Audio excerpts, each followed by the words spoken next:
Hello everyone, you are watching university updates. जैसा कि आप सभी को पता है, फर्स्ट सेमेस्टर और सिक्स सेमेस्टर के रिज़ल्ट आ चुके हैं। तो रिज़ल्ट को लेकर काफ़ी स्टूडेंट्स के डाउट है। मोस्टली फर्स्ट सेमेस्टर के जो स्टूडेंट है जिनका रिज़ल्ट आया है उनके डाउट्स है। तो ये वीडियो उसी टॉपिक पे रहने वाली है। जैसे कि आपके रिज़ल्ट में AB या RA या F आया है, तो हर चीज़ अच्छे से समझने के लिए वीडियो को एंड तक देखिएगा। और अगर वीडियो अच्छी लगती है तो वीडियो को लाइक और शेयर ज़रूर करिएगा। और डिस्क्रिप्शन में हमारे टेलीग्राम चैनल का लिंक दिया हुआ है, वहाँ भी आप हमें ज्वाइन कर सकते हैं। तो आइए स्टार्ट करते हैं बिना किसी फालतू की बात के। तो सबसे पहले तो देखिए वो स्टूडेंट्स जिनके रिज़ल्ट में AB आया है, मतलब एब्सेंट दिया हुआ है। और एक इम्पॉर्टेंट बात और बता दूं आपको कि ये जो AB RA या F दिया हुआ है, ये आपको नेट ग्रेड वाले सेक्शन में देखना है, ना कि थ्योरी या प्रैक्टिकल वाले सेक्शन में। ध्यान रखिएगा ये बात कि ये आपको नेट ग्रेड में देखने हैं। तो देखिए सबसे पहले तो जिनके रिज़ल्ट में AB दिया हुआ है उसमें दो टाइप के स्टूडेंट्स हैं। एक तो वो स्टूडेंट जिन्होंने एग्ज़ाम नहीं दिया और उनके रिज़ल्ट में एब्सेंट लिखा हुआ है, और एक वो स्टूडेंट है जिन्होंने एग्ज़ाम दिया है और फिर भी उनके रिज़ल्ट में AB लिख दिया हुआ है। तो देखिए सबसे पहले तो जिन्होंने एग्ज़ाम नहीं दिया, मतलब आप एब्सेंट थे एग्ज़ाम में, इसलिए आपको AB यानी एब्सेंट दिया हुआ रिज़ल्ट में। तो आपको तो कुछ नहीं करना, आपको सिर्फ जिस सब्जेक्ट में आप एब्सेंट थे उसका एग्ज़ाम थर्ड सेमेस्टर के साथ फॉर्म भर के दे देना है। और फिर उसके बाद बात आई जिन्होंने एग्ज़ाम दिया था और फिर भी उनके रिज़ल्ट में एब्सेंट दिया हुआ है। तो देखिए इसका एकमात्र सॉल्यूशन यही है कि आपको SOL ऑफिस जाना पड़ेगा। SOL ऑफिस नॉर्थ कैंपस, वहाँ जाके आपको पूरी प्रोसेस बता दी जाएगी कि आपको क्या करना है। वैसे मोस्टली लास्ट ईयर्स तो यही होता था कि आपको जिस कॉलेज में आपका सेंटर गया है वहाँ आपको जाना पड़ता था, वहाँ से अटेंडेंस शीट लानी पड़ती थी और SOL ऑफिस में दिखानी पड़ती थी। बाकी आप नॉर्थ कैंपस ऑफिस में जाएंगे तो वहाँ आपको पूरी प्रोसेस बता दी जाएगी। तो इसका यही सॉल्यूशन है, जिन्होंने एग्ज़ाम दिया और फिर भी उनके रिज़ल्ट में AB दिया हुआ है, आपको SOL ऑफिस विज़िट करना है। और फिर उसके बाद देखिए दूसरे स्टूडेंट वो है जिनके एग्ज़ाम में किसी भी सब्जेक्ट में RA दिया हुआ है। RA मतलब रिज़ल्ट अवेटेड। तो ये आपको पढ़ने से ही समझ आ रहा होगा कि रिज़ल्ट अवेटेड मतलब आपका रिज़ल्ट चेक तो हो गया है पर आपको मार्क्स एलोकेट नहीं किए गए उसके, या अवार्ड्स एलोकेट नहीं किए गए, या ग्रेड्स एलोकेट, या जो भी आप कहे, आपको वो रिज़ल्ट में अपडेट नहीं हुआ। तो इसका भी यही सॉल्यूशन है कि आपको SOL कैंपस विजिट करना पड़ेगा। वहाँ से वो आपके फॉर्म वॉर्म वगैरह भरवाएंगे और आपका रिज़ल्ट कुछ दिन में या जो भी टाइम वो कहेंगे आपका रिज़ल्ट अपडेट होके आ जाएगा और आपको उसमें मार्क्स शो हो जाएंगे।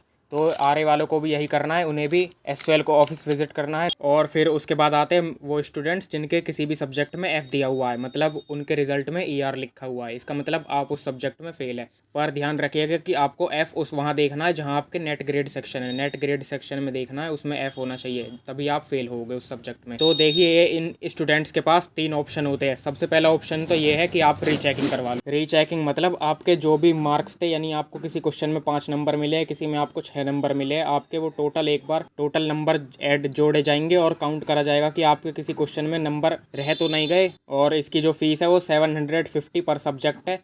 तो इसमें सिंपल ये होगा कि आपके नंबर एक बार फिर से काउंट करे जाएंगे और उसके अलावा और कुछ नहीं करा जाएगा। और फीस वही 750 इसकी पर सब्जेक्ट है, यानी एक सब्जेक्ट की फ़ीस 750 है।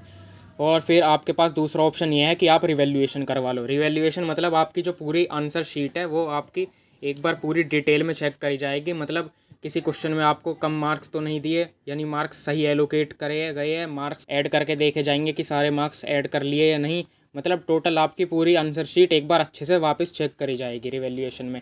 और इसकी जो फ़ीस है वो 1000 पर सब्जेक्ट, यानी 1000 एक सब्जेक्ट की फ़ीस है। ये आपको रीचेकिंग और रिवैल्यूएशन में डिफरेंस समझ आ गया होगा। और फीस आप देख ही सकते हैं कि रीचेकिंग की फ़ीस 750 और रिवैल्यूएशन की 1000।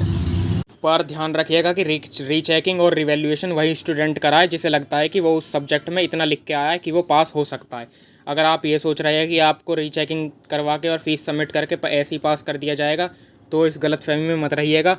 आपकी पूरी आंसर शीट एक बार चेक होएगी अच्छे से, उसके बाद आपको नंबर दिए जाएंगे। और अगर रीचेकिंग या रिवैल्यूएशन करवा के भी आपके आंसर शीट में फेल ही आता है तो इसका मतलब है आप उस सब्जेक्ट में फेल ही है, आपको थर्ड सेमेस्टर के साथ दोबारा एग्ज़ाम देने पड़ेंगे। और अगर किसी स्टूडेंट को रीचेकिंग या रिवैल्यूएशन नहीं करवाना तो उसके पास एक लास्ट ऑप्शन यही बचता है कि वो थर्ड सेमेस्टर के फॉर्म के साथ उस सब्जेक्ट का फॉर्म भी भरे और उसकी फ़ीस भी सबमिट करे और थर्ड सेमेस्टर के एग्ज़ाम्स के साथ अपना फर्स्ट सेमेस्टर वाला जिसमें उसकी बैक आई है वो एग्ज़ाम भी थर्ड सेमेस्टर के साथ ही दे दे। और इसकी एडिशनल फ़ीस जो आएगी वो 400 से 450 के अप्रॉक्स इसकी फ़ीस रहेगी एडिशनल सब्जेक्ट की, पर सब्जेक्ट की। तो जिनके किसी भी सब्जेक्ट में FII या मतलब ERI है, उनके पास यही 3 ऑप्शन है, या तो आप री चेकिंग करवाइए या आप रिवैल्यूएशन करवाइए।